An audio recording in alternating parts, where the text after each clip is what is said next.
nabyo turibuze kugenda tubidondosha gake gake. Leta zunze ubumwe za Amerika bamaze kwihanangiriza Perezida Felix Tshisekedi Tshilombo bamubuza gukomeza gufatanya na FDLR. Mbonye uwo bita Kayikwamba nawe avuga ko hashizweho itariki ya nyayo gutangira kurwanya FDLR. Nabyo turibuze kugenda tubirambura gake gake. Inyuma ya kamera nkuko mubimenyereye sinza ngiye nyine, ahubwo tuba turi kumwe n'umwe mu banyamakuru ba mbere b'abasesenguzi baba bafite izandani. Aya makuru murabona ko ari ibitabo, ni ibitabo tuba dufite tugiye kubasomera bro. Bino bitabo byose biba byateguwe n'uwo iri inyuma ya kamera. Tuguhaye ikaze. Yego, nakoze cyane. Umeze neza? Umeze neza cyane kurutesha. Weekend yatangiye. Ewana, ni shosho. Iyi weekend urayirira he? Weekend. No kugenda mbireba neza, nkareba ahantu hari kameze neza cyangwa gafisinzi. Urambwira nge ntago mbamenyereye ibice bya Kigali, urambwira nge menyereye byiriya zaguma na Bukavu na hehe. Uraza kumbwira inahanga hari akantu kamirika. Ubwo se turibuze kwashaka. Nta nabarayaguhaye. Barayaguhaye se? Ayiki ayo kwamamaza? Ntabwo n'abantu bahari. Ntaho turi bujye no kurira mu rugo. Ubu no kurira mu rugo? Ni ku kiraro cyangwa kuri butike ku kirango. Amakuru rero tuyafite ari menshi. Sinzi ngo twayahera he. Noneho uyu munsi noneho ushaka. Uyu munsi duhere kuri update z'urugamba. Ariko ubinyuramo wihuta. Binyuremo nihuta zino update. Tubwire ikintu amasezerano ira press conference iri bube. Hari mu mujyi wa Goma. Yego. Naho iri bubere n'isaha iri bubere abayobozi baraba bayitabiriye. Kurande rwa 23 cy'ingenzi. Reka nze turaje tubinjize mu cyumba cy'inama. Mu cyumba cya press conference kabisa. Turibuze kugenda rero tubinjiza amakuru yacu rero tugiye kuyahera mu mirwano cyangwa se mu turere turimo imirwano. Rero turibuze kwinjira hano rwose kandi twamaze no kwinjira hano muri Rurambo, muri Uvira, twigwaneho visi Wazalendo. Cyo kintu uracyumva neza? Twirwaneho visi Wazalendo bimeze bite? Rero twigwaneho na Wazalendo bakomeje imirwano yabo irakomeye cyane hariya rwose muri Uvira. Nitwigwaneho iri kwatakwa cyane bikomeye na Wazalendo mu gace bita Rurambo. Rurambo na gace kari muri Uvira.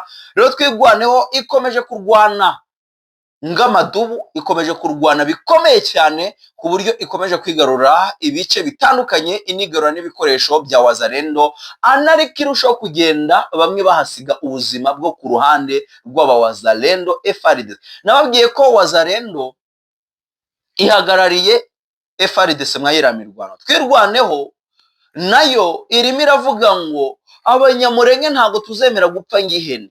Abanyamurenge ntago tuzemera gukomeza kwicwa ngaho tutagiraho tubarizwa. Turi abanyekongo, tugomba kurwanira ubusugire bwacu, tugomba kurwanira kubaho. Ariyo mpamvu bafashe umwanzuro baravuga ngo haba umurundi, haba mu FDLR, haba mu FARDC, haba mu Wazalendo, haba mu Mayimayi, habe umucancuro, nta uzagira kuri uyu musozi wa Minembwe tukiri bazima.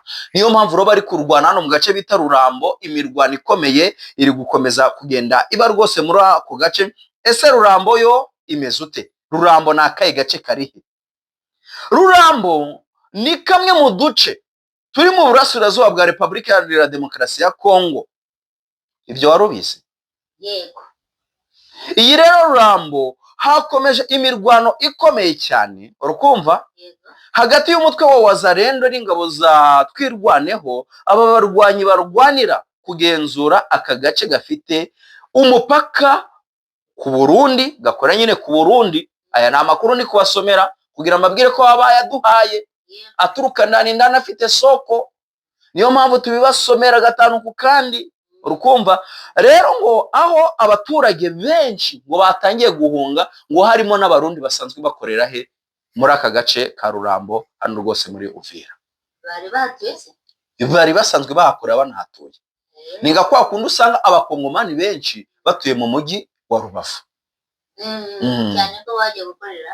Bakavuga ati cyangwa ugasanga abanyarubavu hari abatuye muri Kongo.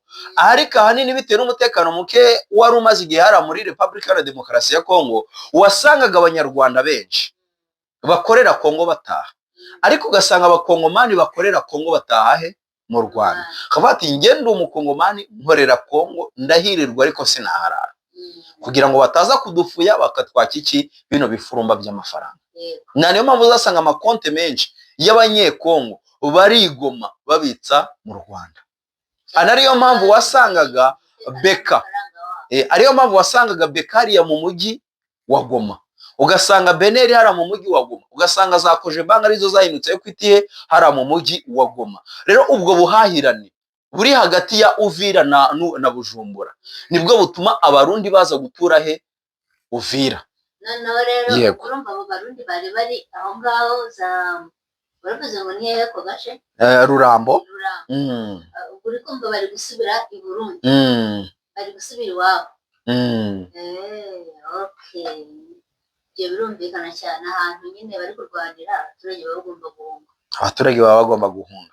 Rero imirwano ikaza yakomeje muri teritware ya Rucuro muri Kivu y'Amajyaruguru hagati ya M23 ndetse na Wazalendo. M23 irashinja leta ya Kinshasa kuzana intwaro ziremereye hano muri Rucuro mu buryo bw'ibanga rikomeye cyane, ishigikiye Wazalendo ngo irase kuri M23. Ikindi M23 irimo iragwanira hano muri Rucuro kirenze ibindi ni ubusumbane Tshisekedi yazanye cyangwa se leta ya Kinshasa yazanye, kuko ni kimwe mu byo M23 ishinja Tshisekedi, kuzana ubusumbane mu banyagihugu. Yego, akavuga ngo bano nabo muri ubu bwoko nibo bakongomani, abavuga iringara nibo bakongomani buzuye kuruta abavuga igiswahili. Niko kandi binameze. Iyo uvuga igiswahili hakaza umunyeringara bakuruta. ubwo niwe munyagihugu kukurusha. Niwe munyagihugu kukurusha, niwe muri make utavangiye. Niko Tshisekedi abibona. Urumva rero ni ibintu bikomeye cyane. FDLR nayo yakamejeje. FDLR tubibutse ko ari umutwe wavuye mu Rwanda mu mwaka w'1990 na kangahe. Ku mugoroba hatashe aba FDLR 4 batashe ku bushake bavuga ibinyoma. Yarakandi kavuze neza umutwe wavuye mu Rwanda ukoze jenoside. Mu mwaka w'1994 uhungira ku butaka bwa Kongo, ugezeyo baratura, bahunga n'intwaro, bahabwa ubwenegihugu bwa Kongo. Rukumva bafashe igisirikare cya Kongo, bashigikirwa no gutera u Rwanda. Hari umwe nabonye witwa Dash bashyigikirwa mu gutera u Rwanda. Hari umwe bashyigikirwa na leta ya Kongo. Yego, hari umwe nabonye witwa Dash yateruye aravuga ngo mbego bisome dore ngaha rwose hahere bidusomere. Uwo muntu witwa Dash yego yanditse aravuga ati ariko Perezida Ndayishimiye ntabwo arabona ko nta mbaraga za gisirikare afite kugeza ubu. Ibyo turagenda tubyinjiremo. Yego komeza. Nibo babaye mu ba mbere bateye inkunga FDLR. Yego, atoza FDLR haraza Kibira. Dukomeze. atoza Wazalendo. Yego, kandi deploying abasirikare benshi cyane muri Kongo. deploying abasirikare benshi abazanye kugira ngo barwanye abavuga ururimi rw'iki Ikinyarwanda cyangwa M23. n'abaturage bari mu bwoko bw'abatutsi barahagwaga. Ibyo M23 ibyo M23 yabakoze murabizi mwese. Buri we ntudukurikira arabizi, azi ibyabereye ku Nturo, azi ibyabereye za Sake, azi ibyabereye za Mushaki, za Karuba, za Minova, za Rubaya, za Kavumu, za Goma, za Bukavu, za Kamanyora. Noneho ni ku mupaka ngo ba. Ubu noneho yongeye gufata abasirikare b'Abarundi. Uburetse yafashe abandi basirikare b'Abarundi aradeploying muri make yongeye nyuma y'ibihumbi 18 by'Abarundi biri muri Uvira, biri mu bice bitandukanye bya Kongo, yongeye koherezayo undi mubare. Uwo mubare ni bangahe? 152. Abasirikare 152. Abo babiri barengaho rero. Ubundi ntabwo we ababara Tshisekedi, haba Tshisekedi abana Ndayishimiye. Baravuga abo babiri nibo bari commanding urugamba. Nibo bari commanding urugamba n'abayobozi. Muri make ni nguko wavuga ngo rukumva afande n'abasirikare 5.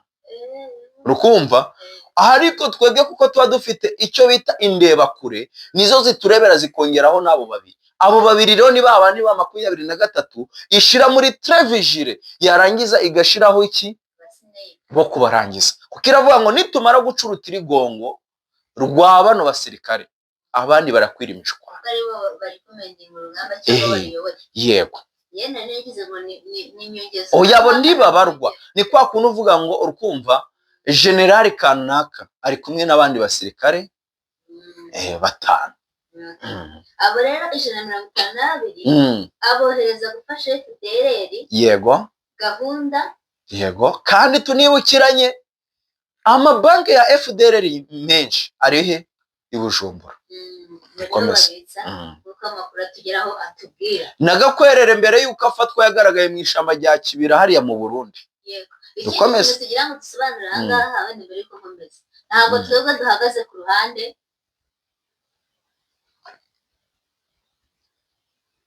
Komeza. Ntabwo duhagaze ku ruhande rwo ari rwo rwose. Nta n'uwo turi gucira urubanza. Twe turi kuvuga amakuru nk'uko tuyabwirwa cyangwa nk'uko tuba twayahawe. Yego. Ubwo rero abo 152 ngo baje gufasha iki FDLR kwinjira mu Rwanda. Yego. Kwinjira mu Rwanda 152 ni bamwe muri babandi bari barashushanyije igipapuro. Barakoze map y'uburyo bazinjira mu Rwanda. Ngo n'ubundi abo 152 baje harimo abazatera iki abazafasha FDLR kwinjira he mu Rwanda. Ahubwo ngibaza ngo hari umwe mu ba apotre nabonye wo mu Burundi wagira ngo yari ibijyo gibagirwa hataha gusa yaryo byakibagirwa ngira ngo niyo wasomye akantu nibwo wibagirwa. Ashobora kuba nasinda kandi ari apotre. Abarokore benshi hari abajya bayanywera mu ntuze. Ura mu apotre w'u Burundi ashobora kuba asinda yavuze ngo abavuga ngo u Rwanda ngo ruzatera u Burundi ngo runyuze muri Uvira. Ibyo perezida w'u Rwanda yavuze ko bitabaho. Nta kintu twaje gushaka mu Burundi. Burundi bufite iki? Nta kintu na kimwe bwibitse. Kandi abarundi ni abaturanyi beza uretse wenda iby'abayobozi biza makaduruvaya, ariko abarundi natwe turakeka ko ntaho dutaniye. Twe nabo turi bamwe. Ariko icyambabaje n'uburyo yavuze ngo guturuka ngo hariya hano kwa wono umupaka wo Kanyaru bahita za Kayanza. Abaturiye ku ruhande rwa Burundi. Ngo guturuka ngo Kayanza ugera ngo Butare ngo ni iminota 3. Ninde yari? Sinzi ngo azagenda niki. Ngo guturuka mu za Gatumba. Impamvu? Urumva uvuye nuko acamo boda gusa. Ubwo rero urumva aramutse haciye yiruka yafatiyeho. Nk'imbangukira gutabara. None se mwayera amashamba yafatamo iki? Kwari ukumukubita ugatembanwa na Ntuza na Rusizi. Hajya n'Akanyaru kuri. Nuko umukubita Akanyaru kamutwara. Ngayo ngoko. Twikomereza. Ngatiro ngo guturuka mu Bugesera za Gatumba, ugera mu Bugesera ngo ni hato cyane guturuka kurusha guturuka Uvira ugera he Bujumbura. Ndibaza ngo koko apotre aricaye mu bwenge Imana yamuhaye. Abukoresha muri ayo magambo agereranya igisirikare cy'u Rwanda n'icy'u Burundi. Igisirikare cy'u Burundi cyatsinzwe na 23. Ibaze noneho hagiyemo RDF na FDN. Uko byagenda bari bahanganye bahanganye ijisho kurindi bavuga ngo ni shamburiyo niyo baza mu makofi. Ndakeka RDF yakugandagura. Ntibabona special force y'u Rwanda. Uyu muntu rero yakomeje yitwa Dashini yakomeje turimo tuvuga ibyo yavuze. Yego kubitubangura. Yego ati nta mugani uri hafi nabona namucira gusa mu mwandikire umugani mwiza wa Kinyarwanda ndabizi ko aya makuru amugeraho gatanu ku kandi. Ariko hari umugani uhakurikirana sanze bamuciriye niwo natoranyije. Uwo mugani uvuga ngo ntabwo ndi buvuge nge uri imbere ya kamera uvuge wowe. Ngo imishwi ijya guhona rucudika n'ibyiyoni. Ija guhora. Ni uguhona. Guhona ni nko kugenda nyine ni uguhera cyangwa mugapfa mugashira. Banga ati umuryango waraguhona nyine mu Kirundi. Yawe mugani ndi kubona atari n'Ikinyarwanda. Nyine n'abarundi bawuciye. Abarundi rero ubwo nibo bamuciriye umugani. Umushwi ujya guhona cyangwa imishwi. Ijya guhona. Ijya guhona icudika n'ibyiyoni. Ubwo bivuze ko kandi ibyiyoni birya iki? Imishwi. Nuko benshi cyane umwana no kuvuga ngo akomeje akomeje kuba inshuti na oya FPR. wibisobanura birenge birabe byumva Okay. bidakandagira mu munyorogoto Biswa. umunyongotwe urawuzi Umunyongotwe ni umuki ni ryavu bamaze gutwika handi bakuye amakara wewe ukagenda ukahakandagira uzi ngo ni ivu rihoze kirenge cacubira ukagikuramo ari inyama gusa ubwo rero n'abari abarundi barimo kuza nakundi kera bajyaga bavumbika umuriro icyo ijyavu rya danje rero riri hahandi ukajya ubona ugira ngo wazimye kandi ubundi bakuramo ukabona bari sinzi ukuntu umunyotwe se sinibuka ni umunyorogoto nk'ibyo babyumvisha cyane umunyorogoto oya ni umunyotwe wenda twari tugeze hano za Rucuro tuvuye za Rucuro rero za Rucuro bimeze bite za Rucuro rero hakomeje kuba iyo mirwano ikomeye cyane Wazalendo wo akaba ari umutwe witwaje intwaro ariko ushigikiwe cyangwa se urwana ku ruhande rw'ubuyobozi bwa Kongo rero mu bice biri kuberamo imirwano ikomeye cyane na gace bita Tongo Bambo ndetse n'agace bita Kisheshe ndetse n'ibice bya Zabunagana hakaba ari kugenda haberamo imirwano ikomeye cyane ibi byose rero ni bikomeje kugenda bibera hano muri teritware ya Rucuro ku ruhande rw'ama 23 ihanganyemo n'ingabo za FARDC tukiraho kandi reka nze tumanuke kuri iza podete zose tubanze tuzisoze tukiraho aho bita za Masisi mu gace bita Nyanzare na Kicanga naho hari kubera guhangana gukomeye cyane muri aka gace ka Gicanga muri Nyanzare hari kubera guhangana gukomeye cyane hagati ya 23 ndetse na FARDC na Wazalendo ariko za Minembwe mu gace bita Itombwe naho twirwaneho bahanganye cyane na Mayimayi urumva twirwaneho ihanganye ahantu habiri ihanganye aho bita Ruramba ihanganye na Wazalendo na FARDC n'abarundi ikahangana naho bita Tombwe Itombwe ihanganye naki ihanganye na Mayimayi urumva rero ni ibintu bikomeye cyane rero Beni aho ADF ikomeje kugaba ibitero bikomeye cyane ndetse banagerageza guturitsa ibisasu biremereye ADF mbabwira ko ari wa mutwe urimo urahigwa na UPDF ndetse na leta ya Kongo bafatanyije urumva rero ni ibintu bikomeye cyane rero imirwano ikaze yakomeje uyu munsi mu gace bita Luke hagati y'inyeshamba z'ama 23 ndetse n'umutwe witwaje intwaro ba Wazalendo n'ingabo za FARDC ariko hari akantu ntumvishe neza yego uragira uti Wazalendo ihanganye na Mayimayi oya twirwaneho iri guhangana ahantu habiri iri guhangana mu gace bita Rurambo iri guhangana na Wazalendo na FARDC na FDNB n'abacancuru noneho mu gace bita Itombwe twirwaneho iri guhangana na Mayimayi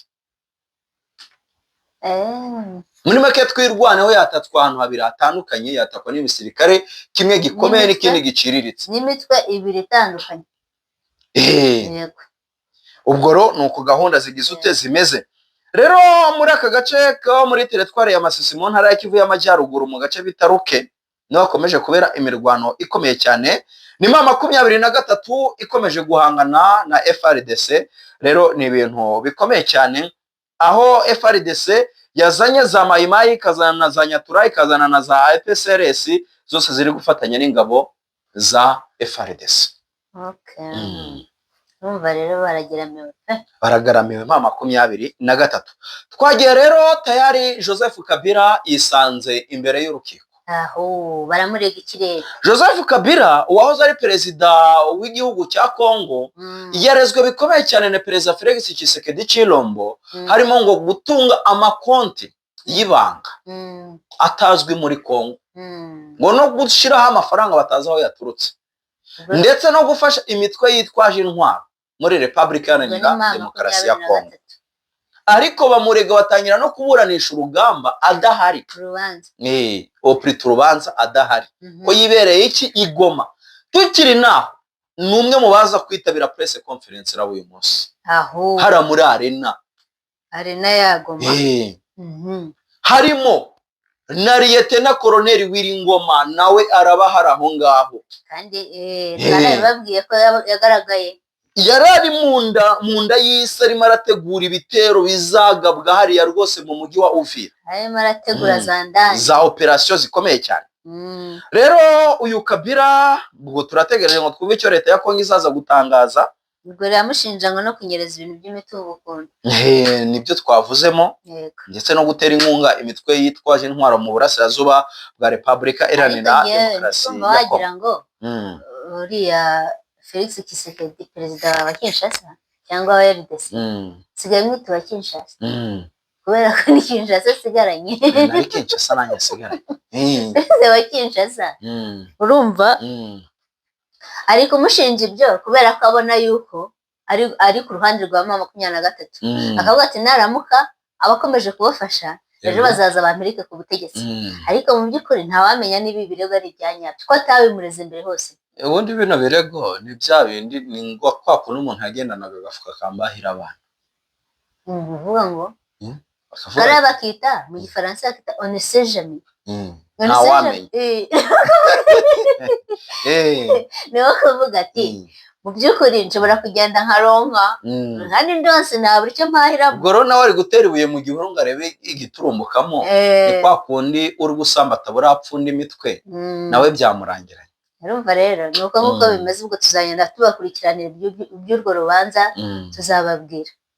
Rero uwo bita General Muhoozi Kainerugaba avuga ku bibazo biri hagati ya Leta Zunze Ubumwe za Amerika, Qatar ndetse na RDC, aho General Muhoozi Kainerugaba umuhungu wa Perezida Yoweri Kaguta Museveni yatangaje avuga ko ngo USA na Qatar, Amerika nyine na Qatar ntibashobora guhatira ibihugu 9 bihana imbibi na Repubulika ya Demokarasi ya Kongo urukumva gukora ibyo bidashaka. Washington na Doha ntacyo bivuze ugereranyije n'ubufatanye bwa EAC, East African Community ndetse na SADC. Ariko aho yavuze ukuri, nanjye ndi ku ruhande rwe. Uti yavuze ukuri gute? Hari ibihugu 9 ubwo hafi ya byose biri muri East Africa Community, sibyo? Ibyo bihugu 9 bikikije iki? DRC.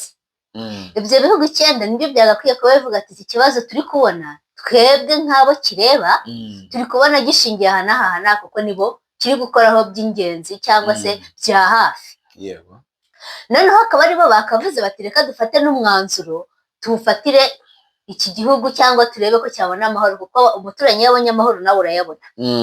None Qatar iri iyo ngiyo mu birometero n'ibirometero utanagenda n'imodoka, Leta Zunze Ubumwe za Amerika akaba aribo baza kugira ute kutubwira cyangwa kubabwira icyo gukora. Wa mugani ibyo yavuze ni ukuri. East Africa cyangwa Afrika yunze ubumwe nibo bagakwiye kuba barebwa n'iki kibazo cyane bakanakinjiramo cyane, akaba ari nabo bagikemura gusumba uko Leta Zunze Ubumwe za Amerika na Qatar babikemura. Yes, ngaya magambo rero yavuze mu rwego rwo kwamagana urukumva uruhare rw'ibihugu byo hanze mu byemezo bifatwa ku kibazo cya Repubulika Iharanira Demokarasi ya Kongo. Rero no kuvuga ngo niba bari kubizamo nabo ntabwo wabizamo for free, bafite aho bungukira cyane. Rero u Rwanda rwamaze gusinyana na RDC ndetse na HCR. U Rwanda na RDC ni ishami ry'umuryango w'abibumbye ryita ku mpunzi. Mbere yo gatoya twari twibeshyeho tugeze kuvuga ngo UNICEF kandi ni HCR. Urukumva basinye amasezerano y'ubufatanye agamije gucura impunzi z'abanyekongo ziri mu Rwanda mu buryo butekanye kandi ku bushake bwabo. Aya masezerano azibanda ku nkambi zitandukanye harimo za Kiziba, za Nyabibwe ndetse n'izindi nkambi zitandukanye. Ariko mva akantu barengejeho Abanyarwanda ni abahanga, bavuze bati babishaka nta gahato. Ni ukuvuga ngo hari umuntu wahungiye mu Rwanda ariko avuga ati njye ntabwo nshaka gusubira hehe muri Kongo. Uzabishaka yumva bikeneye azatahe, ariko utabikeneye yigumire mu Rwanda bitwaye iki? Rero tugana ku musozo. Leta Zunze Ubumwe za Amerika cyangwa USA yabujije RDC gukorana na FDLR. Yego. Urukumva nk'uko bivugwa, Leta Zunze Ubumwe za Amerika USA yongeye kuburira Repubulika ya Demokarasi ya Kongo ko gukorana n'umutwe wa FDLR ari uguhonyora amahame mpuzamahanga, kuko uyu mutwe uri ku rutonde rw'imitwe y'iterabwoba. By'umwihariko USA yanagaragarije impungenge z'ubufatanye bwa FARDC na FDLR mu mirwano irimo kubera mu burasirazuba bwa Repubulika Iharanira Demokarasi ya Kongo. Kandi nayo amasezerano yasinywe hagati y'u Rwanda na DRC, yego, nayo avuga yuko abanyarwanda cyangwa se leta y'u Rwanda igiye guhiga iki FDLR. Si cyo avuga se? Ni ukuvuga ngo rero niba ari cyo kintu bari baremeranyijwe, urumva Leta Zunze Ubumwe za Amerika nayo yashimangiye iki iby'ayo masezerano, bagati nimero yo gukorana nabo, mwitandukanye nabo kugira ngo n'ababahiga bagire gute bababone. Ariko Kayikwamba ntabwo azabemerera. Kayikwamba yamaze kuvuga ngo bagiye gushiraho nk'itariki ngo yo guhiga FDLR, kandi ntaza akavuga ngo FDLR zizahigwa na FARDC kandi bakorana. Ubwo watanga mwene sura. Ubwo rero aho ngaho ntacyo ndi burenzeho uretse question mark. Hanye nkibaza ndetse umuntu mukorana uzahindukira umutange aho urambajije. Niyo mpamvu rero Leta Zunze Ubumwe za Amerika yavuze ati ni mwitandukanye n'iki na FDLR uko byagenda kose, kugira ngo aba bahiga bazababone. Niba atari ibyo bagakomeza gukorana, ntabwo bazapfa kubabona byoroshye, kuko bazabahisha banabahishire cyane rwose abantu barwananye. Akantu rero wasorezaho kanyuma uragira uti rero ngo hagiye kuba irahira ry'abaminisitiri n'aba mu kanya gatoya turibuze no kubibagezaho kuri Hot News, ikinyamakuru cya mbere kibagerera mo indani. Tuze kubagezaho video y'uburyo abaminisitiri, abanyamabanga ba leta ndetse n'abandi bayobozi bashizwe mu myanya na nyakubahwa perezida w'u Rwanda Paul Kagame, nyuma y'uko hahindutse guverinoma. Yego, guverinoma yande uhereye kuri Dr. Edouard Ngirente. Yego, wahinduriwe inshingano, niko navuga. Yego, tukamanuka n'abo ngabo bandi bahinduriwe imyanya, bwo baraza gusinya, baraza kurahira. Arega yurahiye unarasinya. Kuko ni nko kuvuga ati nemeye ibi n'ibi ndanabisinyiye, ati kandi nimbyirengagiza ngabyica nzabihanirwe nk'uko itegeko nshinga ry'u Rwanda ribigena. Ugasoza uvuga ngo Imana izabimfashemo. Natwe rero dusoza tuvuga ngo Imana ibafashe mu buzima bwanyu bwa buri munsi, yite ku gahinda n'umubabaro, ubusabe bwanyu ibaharize cyangwa ibahagirize, ibahaze uburame n'ibyifuzo byanyu. Murakoze. Yego, ciao ciao, turabakunda.